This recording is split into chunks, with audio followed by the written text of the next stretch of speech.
Is Luke singing? I think he was singing.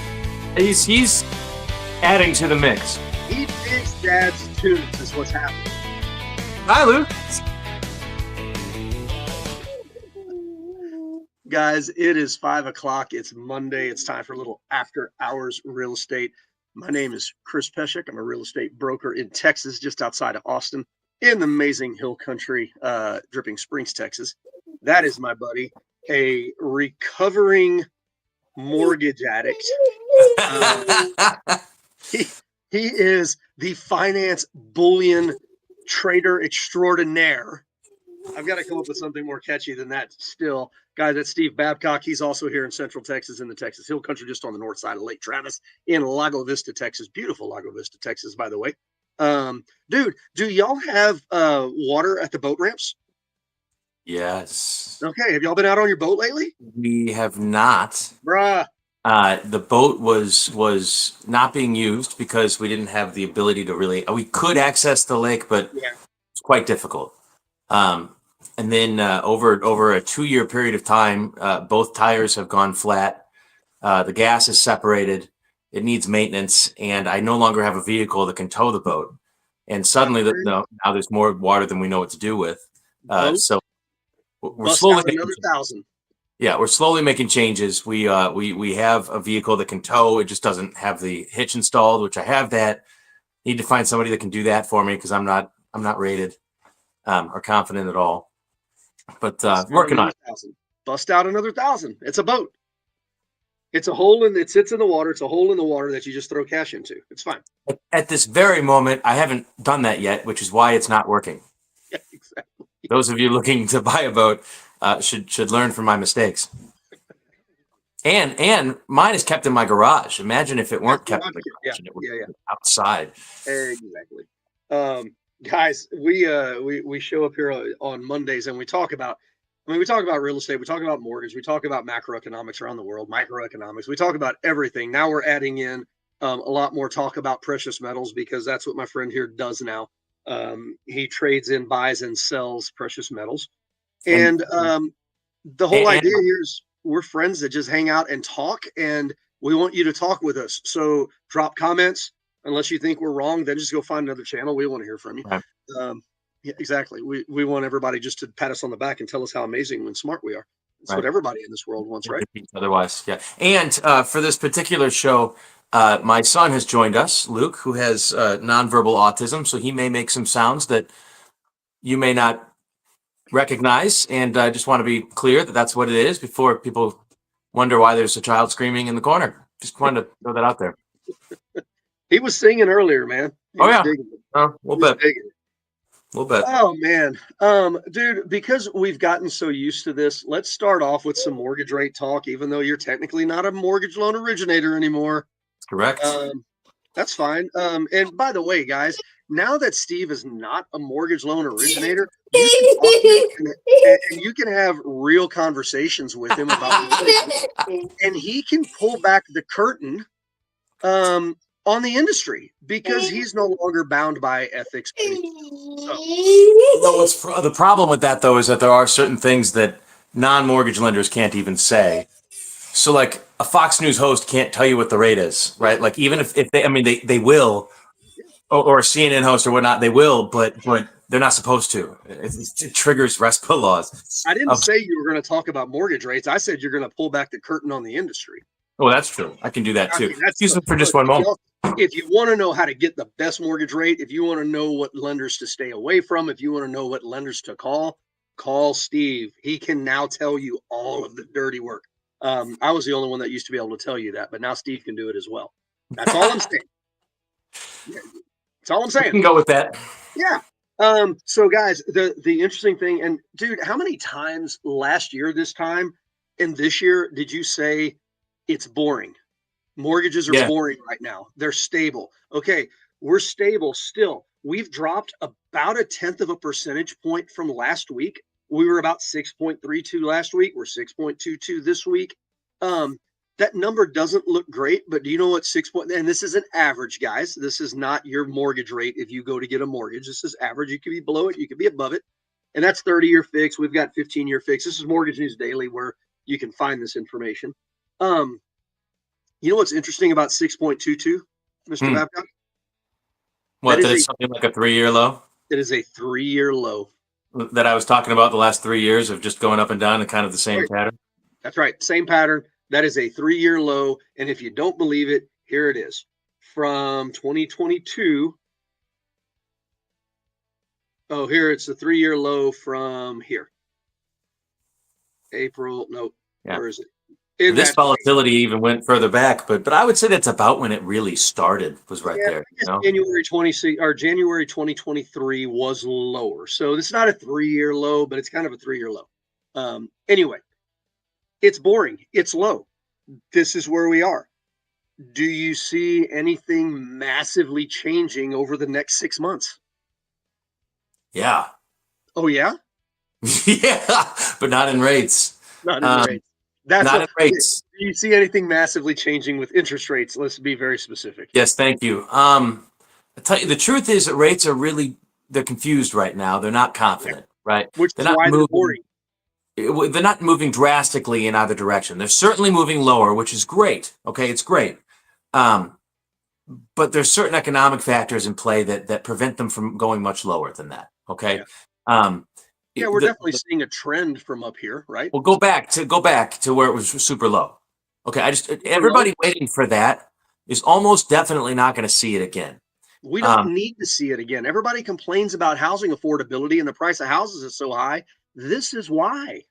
Well, let me also be really clear that was manipulation on our own parts. So we were literally printing money to buy our bonds, and by we, I don't actually mean we. I shouldn't say that. The Federal Reserve was just printing money and buying their own bonds and pushing their own prices down. It was absolutely market manipulation. And when they valuing the amount of money that you have in your accounts and in your investments. Right. So what you're looking at is their inability to do that anymore. So when they stopped, can you tell on the map maybe where they might have stopped doing that on the graph there? Wait, can anybody want to throw out a guess? When did the Federal Reserve stop buying bonds in the United States of America? Oops. Good job, Johnny. That's the spot right there. Okay. So then we saw what happened with the rate. Okay. So all what's happening right now is that the market is anticipating the Federal Reserve to cut rates. However, like I've said 1 billion times, they have influence over rates, but they don't set the rates. The market sets the rates, right? The Federal Reserve can say, okay, we're gonna lend out money at 0%. And then the market would destroy the dollar. Dollars would become worthless, and eventually everything evens out at the end, right? So the market is really dictated by the market.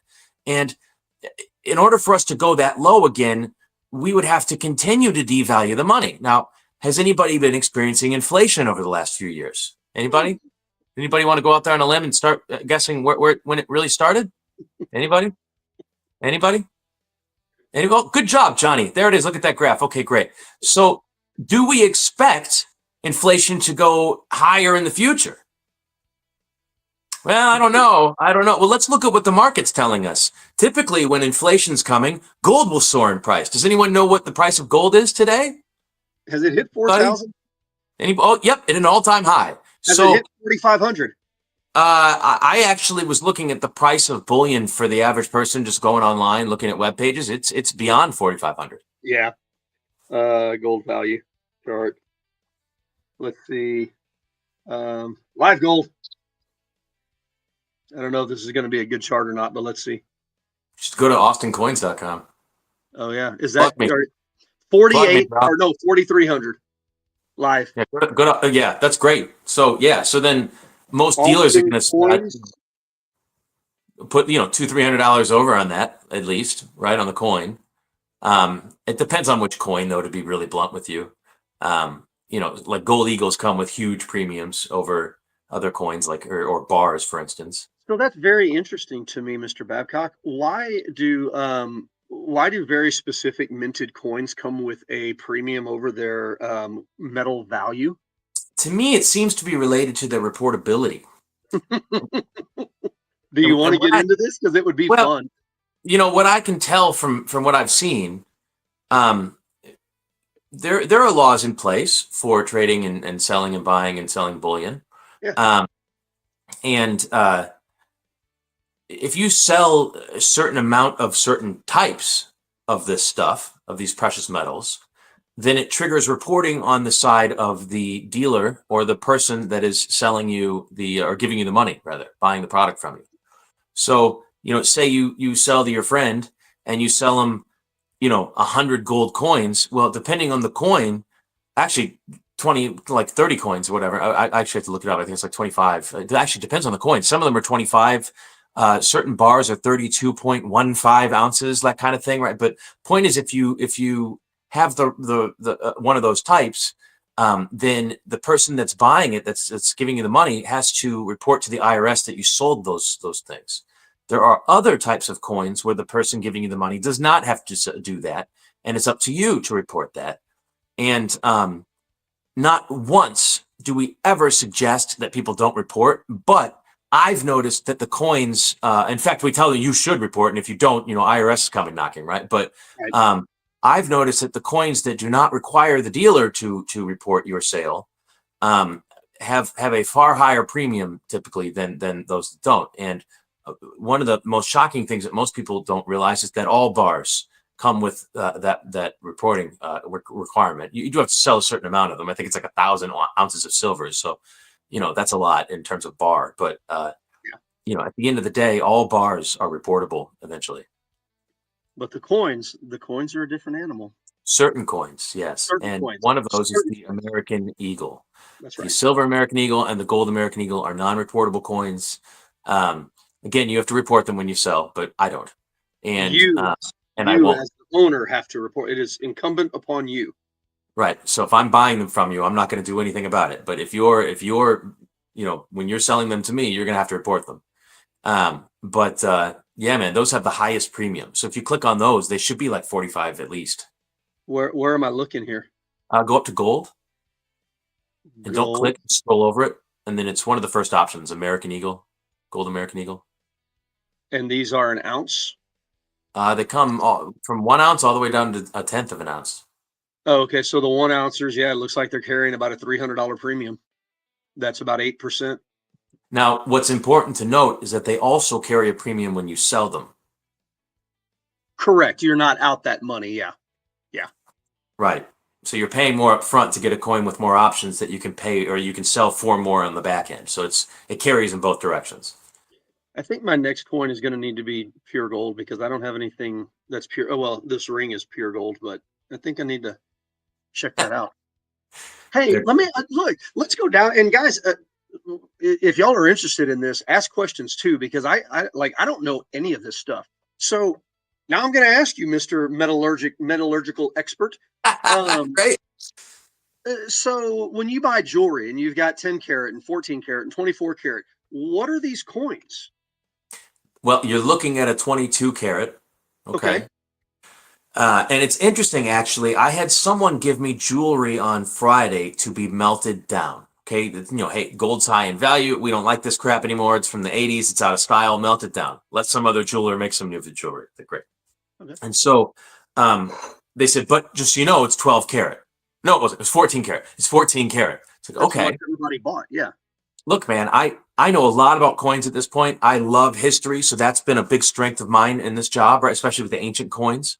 Right. I've been actually a really great fit for this. And I've really, really enjoyed it. I really, truly, honestly have.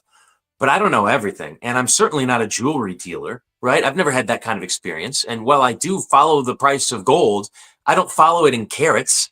Do you know what I mean? Like, I don't know what it is at 10, 12, 16, 18. Right. So I just didn't know. So he says, so does that give me an ounce? I'm like, well, I'm going to be right back with that answer. I have no idea. So I went to the other room and I was told, look, don't do it. Don't give them an answer right now. You let them know roughly half, right? If it's going to be 14 karat, that's roughly half of what the gold price is going to show. So if it's 1 ounce of 14 karat, it's going to be roughly half. And I looked up the actual number later, and it was a little bit off from half, but it was close to that, right? And the reason they wanted me to be so rough with it was that the guy had flakes of gold and other tubes in there that was holding it. It was very difficult to measure it, and we didn't want to come back and give him a number and then be upset, later when it was the wrong number. And plus, I don't I just know enough to be dangerous at this Yeah. point. You know what I mean? So I didn't want to give any answer I'm not confident about. But long story short is that I now know that 14 karat comes with about half the value of 24 karat. Okay. So then is it relationary? Like is 18 karat roughly 3/4? I wouldn't know. I don't Okay. know, but I would assume so. And Okay. the other thing is we only make one 24 karat gold coin in the United States, and that's the gold buffalo. So you can see that Okay. one too if you wanted to click on that one. And so my understanding is the lower the K, the lower the carat, the more other materials that are mixed with it to make the gold harder. Is that correct? It's got to be mixed with something, so that makes sense to me. But I honestly I don't know enough. I know all the different denominations of gold. I know all the reason why they're going up and down in price, etc. Why the values are there. I don't know much about melting. American buffalo. Is that crazy horse? Click on the other side. There's actual buffalo. You actually click on it. We got descriptions too. But no, I don't think it's crazy horse. I think it's just a generic. Generic Native American. Honoring Lakota Sioux Chief Irontail.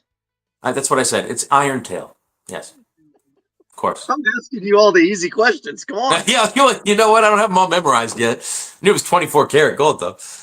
That's pretty crazy. Okay. Oh, and so that one's taken an extra $100 premium over the American Eagle because it's Because pure gold. you're right. Interesting. Okay. I'm You're learning, guys. I hope y'all are learning here. This is pretty you're cool. paying more for it up front. You can almost always sell more for it on the back. Now, that being said, we've had a few people just this week come to us that were sold $40 pieces of silver for $300. What? Yeah. I don't want to start getting into trouble in my brand new position here, but I got you. there are certain sites that you would expect to be very, very reputable that are not at all, and they rhyme with dove. I don't know what you're talking about. Dot dove, I'd say. So if you can think of a rhyme, Timmy, for dot dove, then don't go to that webpage, right? So I even had one guy call me today, and he goes, "Look, I know I got screwed. Okay, I know I got screwed. I went to dot dove, and man, I bought all the $300 sets. I know. I've been on the phone with 2 bullion guys. Just tell me what your price is. Put me out of my misery." It's like, Oh, crap. okay, sorry. At least he knows it's coming. Yeah, right. So there are other coin places that sell like this $4,000 gold coin, but in a proof set. Okay. Or in a proof condition, which basically means it's a little shinier. It's like a $50 difference, but they'll sell them for like $9,000 to the unsuspecting unknowing. Oh my God. And it's all commissioned to the coin dealers. Because it's proof. We have one coin dealer in our office that made $550,000 her first year working for that company that I'm just now talking about. Those types of companies, there's more than one, but and then she came to work for us and was like, "Oh, I don't have to push this. I don't have to do that." Like she was relieved. That's sketchy. Yeah. The only downside to our company though is that we have kind of large purchasing minimums. We don't usually we'll sell you anything you want, but we don't really buy anything that's under like 100 ounces of silver. We'll take any coin in gold at this point, right? But okay, dude. So we're my typically next question, because I yes. want to know. All right, when you watch a movie like Die Hard 3, when they steal all the gold coins and Samuel Jackson breaks the car window, right? Yes. How big is that? Like, does that even exist, or does a 1 kilo brick, is that about the biggest? So it's the biggest that you and I can pretty much get, right? There are bigger ones, okay, like the ones they'd store in the like in Fort Knox, Yeah. But Oh, so they do make them larger for governments and whatever. Correct. That's for like I'm gonna buy a company and we'll ship over a freight full kind of thing. It's like those are different. I've never seen them for sale before. I'm sure that if you really wanted one, we could find them, right? But at the end of the day, these 1,000 gram, which is a kilogram, bars are they're just going to have to be enough. And I think they're like 130, 140,000 last I checked. 143,000. 143 today. Yeah. By the way, the other thing most people have no idea of, and I certainly didn't when I bought my first $3,000 in silver in 2020. at $11 over spot per coin at one of these online web pages, is that if you call the company, they have coin dealers there that can get the coins for far less, sometimes 16% less in a lot of places. That would be spot. They can't give it to you and actually make money doing that. They'd probably get fired. But point is if you call them, you'll get a better price than the web page almost every single time. Huh. Really? Yeah. The web page competes with everybody else. The dealers themselves will make individual That makes commissions. sense. It's like buying a car. You can buy it online, but if you go and negotiate in person, you're going to probably get a better deal. Yeah, that's That really makes a true. lot of Actually, it's sense. a really good way of seeing it. If you buy a car online, sight unseen, and you don't go to the lot and ask what they can do to the price. Yeah. Look, I understand the younger generations aren't trained in negotiations, etc. today. But man, hey, let me sign off and go. My wife's asking me to call her. I'll be right back. You're good. You're good. All right, I'll be right back. Now I'm stuck trying to explain something. I'm going to find out from him like how big this bar is because it's 32 ounces, 32.15, so it's 2 pounds. That's pretty legit, and I want to know how big the big bars are as well. Guys, I'll give you a little bit of an update in real estate in the Austin area uh, because that's my knowledge base, right? It's been really interesting. Usually in the fall we see a little bit of a slowdown, and then it starts to pick back up as we get towards Thanksgiving and Christmas. We see a little bit of a spike here. Again, it makes sense, right? Because the best time to sell is in the summer because that's when most people are moving due to kid schedules and things like that. And we do have people that are getting job transfers and things like that that are waiting to move until in between semesters, between Thanksgiving and the New Year when they come back. So it's interesting that right now, let me get Steve back on here. Steve, I'm just bringing everybody up to date on kind of the real estate market real quick. Oh, good. What I've been seeing every week, I look at what's happening in Austin in terms of properties going under contract. And prior to 3 weeks ago in the Austin area, I was seeing between 3,000 and 3,500 new properties going under contract every week. And that number is a little bit sketchy because of the way different people put information into the MLS, but between 3,000 and 3,500. The last 2 weeks, and I haven't checked this week, the last 2 weeks, that number has almost cut in half. It's been around 1,800 or 1,900. So the number of new contracts right now in Austin is down significantly from where it normally is. And I'll tell you, normally we're at around 2,700, 2,600 this time of year. So 3,000 to 3,500 is way higher, but 1,900 is way lower right now. So we're seeing a lot of inventory fall off the market. Houses that people are like, I'll wait and I'll sell in the spring. But if you want to talk about times to buy a house, we always say, and Ann will attest to this. Ann is this Ann that comments a lot. She'll attest the best time to buy a house is either right now or like January, right after Christmas, because there's very little competition for houses, and there's still people that have to sell, and they're at this point they are tired of having nobody show their houses. I'm telling you, it's a real thing right now. So if you're looking for an asset to buy, if you're looking for an investment to buy, it's a damn good time to do it. We especially in the Austin area. Other markets, I can't speak to other markets, but I can speak to this one. It's an interesting time. So anyway, Wow. there's your 2-minute update on the Austin real estate market. Now, Steve, I actually had a past client of mine, mortgage client, reach out to me yesterday and said, I got your email. What options were you talking about with my house? I didn't send out any emails, and my company has my email turned off, so I know it wasn't from them. Yep. You got to be careful out there, everybody. Yep. That's spoofing and phishing and everything else. It happens, and Ann's agreeing. Yep. If you're looking for a deal, now's a pretty good time to do it. And I'm going to stop for a second on that because I always remember. Oh, Carolyn said she got an email from you. Carolyn, interesting. Can you forward that to Chris, please? That's really interesting. So the interesting thing about this, and hope it was a nice email. Yeah, right. like again, we've said all this stuff for a long time, and we joke about it, right? You know, those damn realtors are always out because it's always a good time to buy a house, right? Thank Uh, you. and it's funny because if it is an investment, well, regardless, I just told you it's a good time to buy a house. That's not true for everybody. Like, not everybody should run out and buy a house right now just because there's a lot of inventory.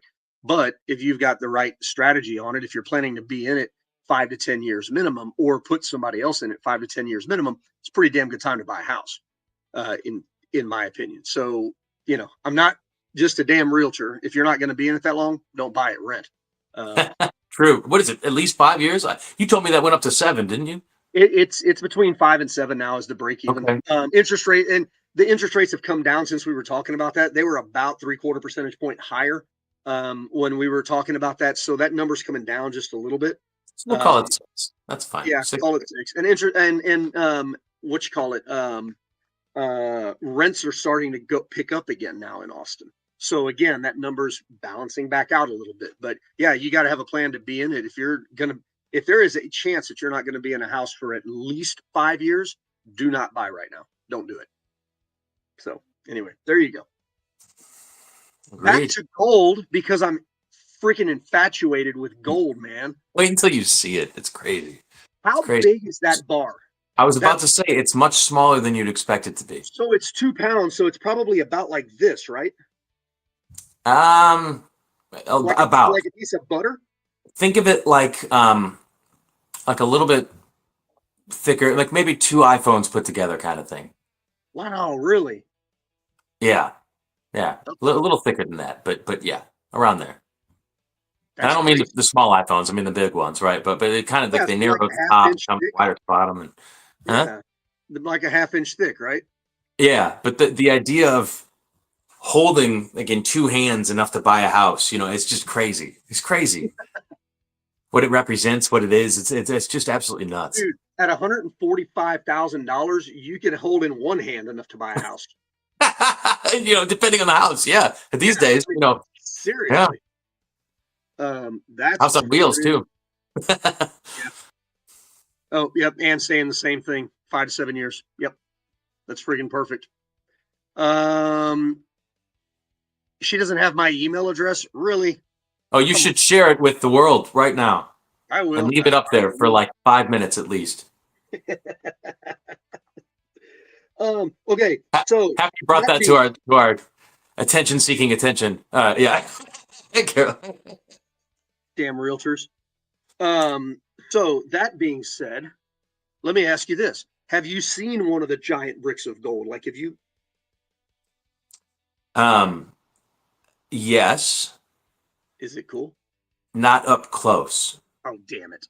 I last week bought kind of 2. We didn't give the guy the money yet. 2 kilo silver bars, and I didn't give him the money because when I tested them, it was coming back positive for sterling silver but negative for pure silver. Oh, and it was stamped as pure silver. So my testing machine was on low power, right, or low battery, so that might have been an issue. But at the end of the day, we're just going to get one more test done on that thing because those were roughly $5,000 each. He was going to walk away with 9,800, I think it was, maybe a little more than that. And so that's about 8 pounds of pure silver. So that's a hefty chunk of metal. You know what? I didn't realize it was 8 pounds. I'll tell you, it felt heavier than 8 pounds. Well, you said it was 4. Let's see. No, because it was 2. Were they 100-ounce bars or were they kilo? I think they were kilos. Because a 2 kilo would be 64 ounces, which is 4 pounds. What about 100 ounces? What is that? I bet you were 5, 6-ish pounds. No, it was. Now that I'm doing the math in my head, it was 100 ounces. So it was 200 ounces of silver. Damn, it's huge. That's a little bit of silver. Quite heavy. So now you've unlocked another question. Sterling silver versus pure silver. It's 22.4. I'm sorry, go ahead. 20. No, it's not. It's 92.5% pure silver, I believe. Sterling is 92.5. That's what it tests on the machine I use. Okay.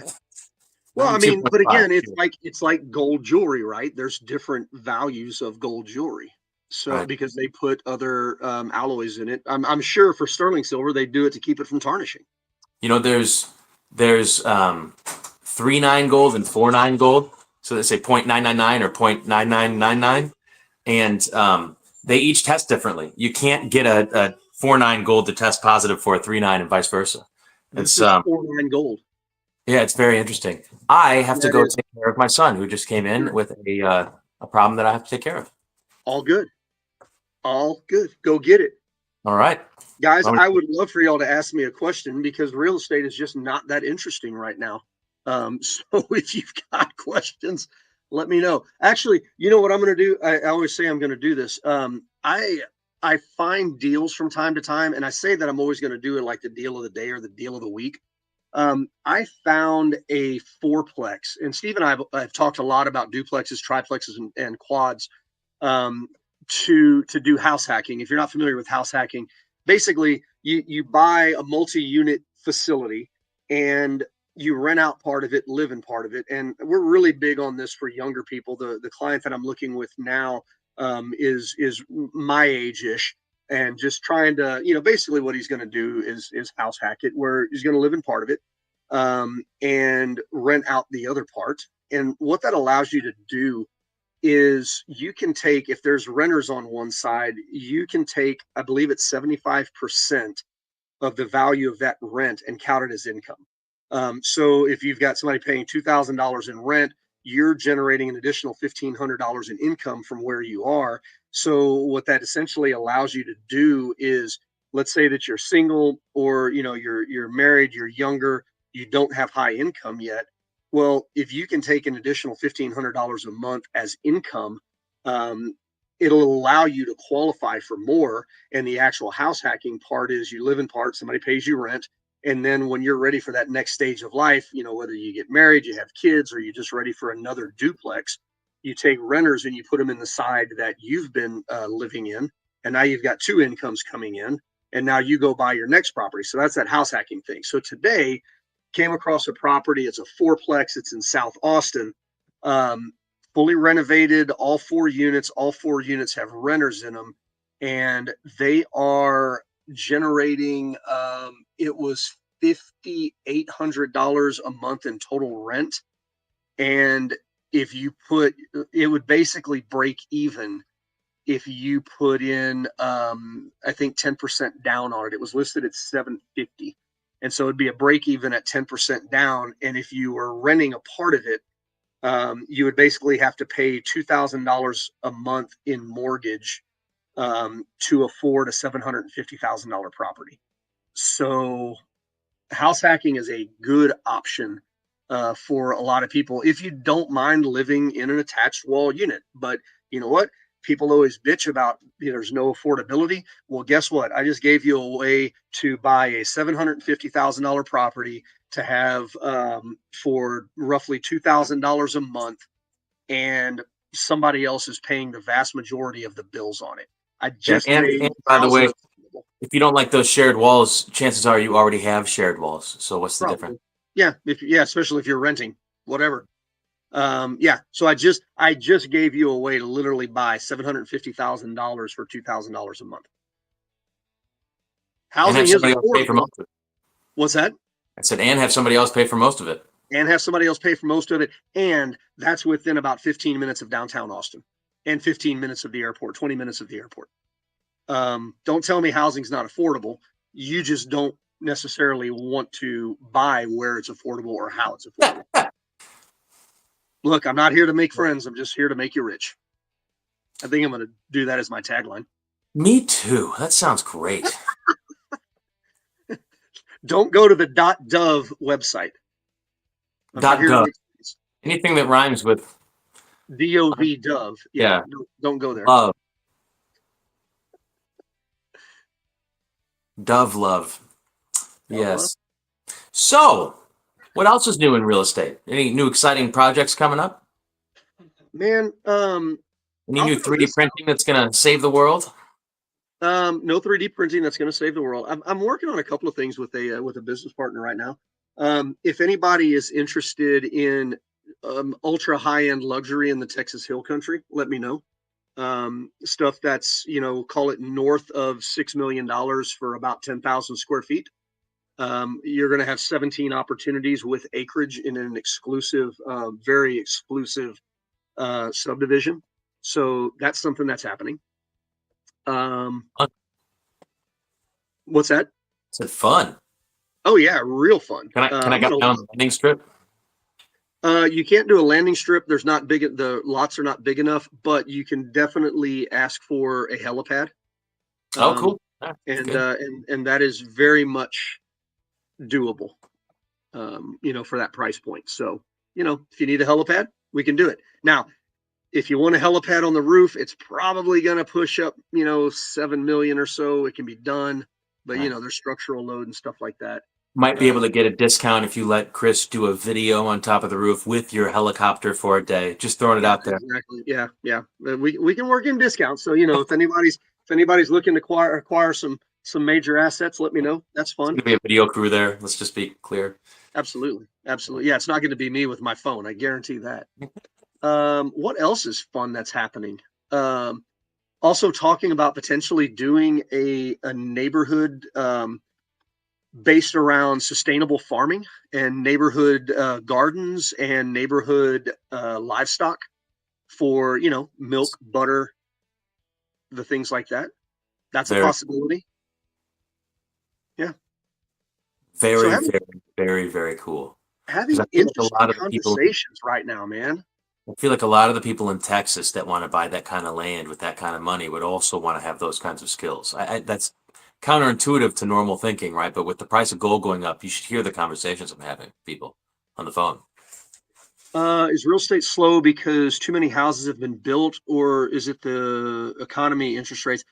No, it's the economy, interest rates, bugs. Our inventory is actually at a point of like 2018 or 2019, I believe. The last time I remember, that may be a little bit off now.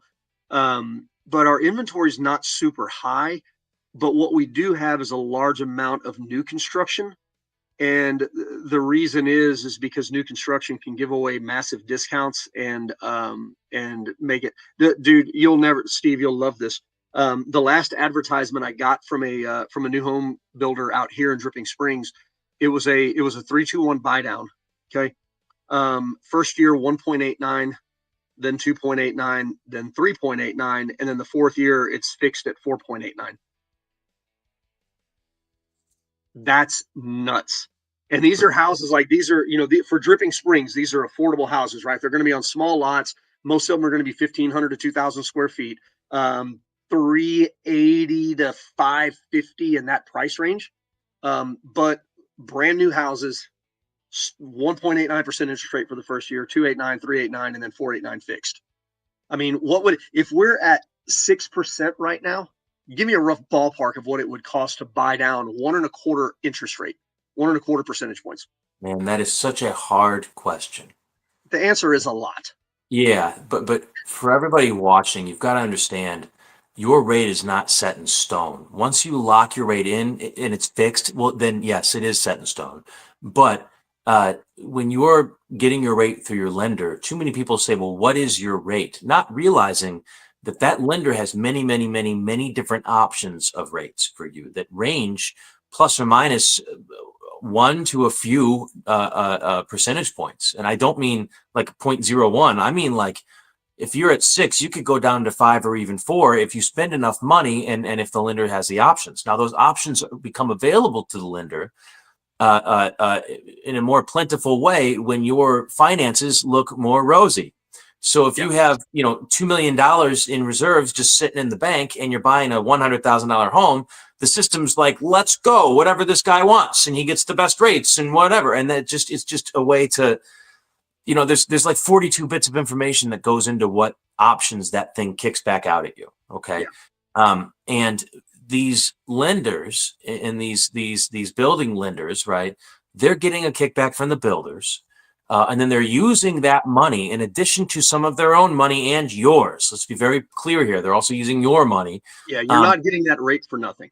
Right, to buy what's called prepaid interest. Okay, so what they're really doing is they're locking you in this case, in that scenario there, the 3-2-1 buy down that stopped at 4.9%. They're locking you in at 4.9%. Yeah, but I get at 1.9%. Yeah, okay, I understand that. You do for the first year because you're actually paying 4.9%, but the lender has finagled the financing so that all the money you would need to make it appear like you actually had a 1 point whatever percent is now in the deal. So the lender says, okay, you paid me up front for it, so I'll only charge them that little percent right now. But what you're actually doing is paying a tremendous amount of extra money up front. And if you were to leave in a year, you're not just losing, you're getting your legs chopped off. Yeah. And it's not clear to a lot of people when they get into these programs that you could, instead of doing a temporary buy down for the first 3 or 4 years, right? You could actually do a permanent buy down by converting all of that money into the permanent rate, which in that case was 4.9, which I bet you they could, with all that money, they could at least get to 4.5 or a little lower, but it's not a set in science kind of thing, which is what's frustrating about being a lender, is that someone will say what you just said. Hey, if I threw $10,000 at you, what kind of rate do I get for that? And now what about $5,000? It's like, well, dude, I don't know all your 42 bits of information. And furthermore, I don't know all the, do you understand? If it's 41 instead of 42, that the algorithm changes. So I don't need to learn 42 different algorithms. I need to learn like 7 million. No one knows that. I need the computer for that, right? This goes also by credit score. Those 42 bits of information aren't just yes or no. They're usually numbers that range quite wildly. So, nobody really can give you that answer. And I'll tell you that in my experience, it usually costs 1 extra percent to go anywhere from a half better in rate to a full percent better in rate. But it can vary wildly. It's a huge range. Sorry, no easy answer on that one. I have a long answer for it. I could do it again, but that was my long answer. You have a longer answer? No, that's my long answer. Jesus. Bugs, I'm sorry, we got off on a tangent. What I was going to say is, even, with interest rates, everything else, the biggest issue right now is the economy. And it's not the economy so much as it's consumer sentiment. I'm firmly a believer in this, because if most consumers watched this show and had a better understanding of what was actually going on, I think we would have more buyers. I mean, that's kind of, I think we would, dude. Because everybody freaked the hell out about stuff that if you just look at it as numbers on a paper, I don't think they would be as freaked out. And so I think the short answer to the question is real estate slow, or why is real estate slow? I think it's because of consumer sentiment and everybody being freaked out. I think it's because of the economy and the interest rates. Well, that's what I just said. I think people, though, have a good reason to be scared right now. Yeah, I don't think it's not a good thing to be concerned.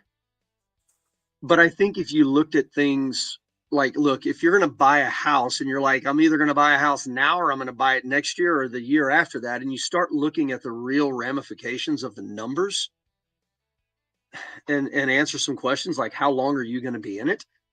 I think it would change perspective. I think people just aren't asking those questions to people that can adequately answer them, because I think, like human nature, we're scared of finding out the answer. Yeah, I think houses would be brilliant for people to own right now. I'll let you go down that rabbit hole. Why do you say that, Steve? We talked about it last week. Well, in times of trouble financially, owning assets are typically the best thing to do. You'd want to own real estate, gold, things that will appreciate in value as your currency devalues. And so, I don't know. Right now, watch the last show, everybody, if you want to know more. Otherwise, I'm going to go on another tangent that's going to last another freaking 40 minutes. Excuse me, but I'll just say, why did the price of gold go up 60% over the last 18 months? Well, I'm going to say it probably has something to do with the value of the dollar over that same time. The last time it went up like crazy like that, was right before 2020. It was like 2, 3 months before 2020. Yep. Right. Gold makes moves before markets make moves. And typically the people moving the gold around are the market movers. So when did gold really start making that big move? About 18 months ago. Okay, right in here ish. Just about. Yep. Look it up.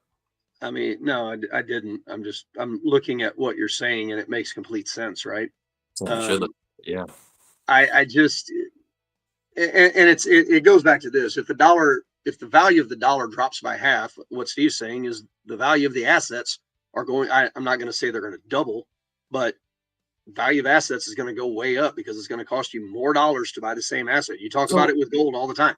it's really started in 2008, but when the market would crash, people would sell, right? And then they'd have to put their money someplace to keep it safe, and they would put it into dollars, money market funds. Just let it sit. Don't just keep it in my dollars.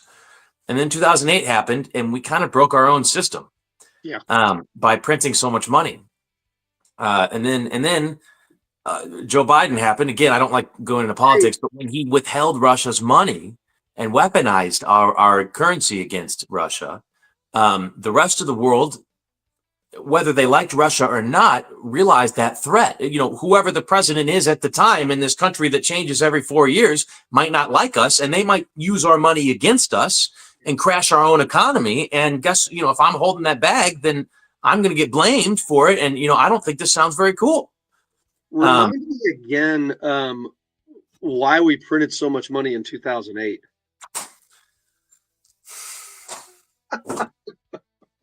Again, if you want me to go for 40 more minutes, I will. You're doing it on purpose. I know you're doing this on purpose. For those of you that really care, the government put out a report in 2014, and it shows the real reason why the crash happened in 2008. And unironically and surprisingly enough, it's never been reported on by any news agency. So you have to really go digging for it. And in one word, it wasn't. I don't know if it was this firm at the time, but BlackRock. They basically said institutional investors crashed the market by leveraged purchasings of major real estate deals, and then they crashed the market. And the short answer that I was getting at is the government printed so much money because they were trying to save banks. It's essentially the long and short of it. The entire financial system was in dire straits. The president and CEO of Goldman Sachs at the time, it was later reported that he called his wife the night before all this happened, right, and told her to go to every ATM in town, pull out as much money as it'll let you, and then hit the next ATM, and same thing, and keep repeating, and then when you're finished, go to the next town. And she did. She went and got many tens of thousands of dollars out, and he was preparing for the end. Yeah. Of the dollar. Yep. Which is funny. You're preparing for the end of the dollar by taking out a lot of dollars. Well, these are the ones that are in charge of the dollars, right? Yeah. So the problem was the system didn't have enough liquidity, if you want to really get into it, which means on Monday morning, now it's time to pay all your people, and the bank account says your money's there, but they can't send it because they don't actually have it in the bank to send it. Man. And if you don't get paid, then your bills don't get paid. And that actually happened in 2008. And if one more or two more days had gone by, no one would have had any money. The whole system needed to be given more liquidity, more money. Okay. It almost seems like I've been hearing that word thrown around again lately. Yeah. And here's the scary part. You're never giving enough money to cover all the deposits for everybody, because there isn't enough money in the world to cover everyone's deposits by almost 10x. Yeah. So what you're really doing is putting just enough money in to keep all the paychecks rolling. And that's what we did in 2008. And the funny thing is as lenders, I think you're allowed to lend out, I don't know, somewhere in the neighborhood of 10x what your deposits are. The government allows you to do that. Yeah. Well, so I'm not actually that kind of lender, so I'm not gonna go into them. Well, yeah, that's right. That would be people like, I don't know, UWM and those lenders. The ones with the actual money. Anyway, man, we have covered a friggin' range today. Thank you. That was fun. Guys, we do this every Monday. If you've got questions about gold or silver or palladium or platinum, or if you want to get the dirt on the mortgage industry, call that guy. Happy to help. See you next Monday, my friend. See you later, brother.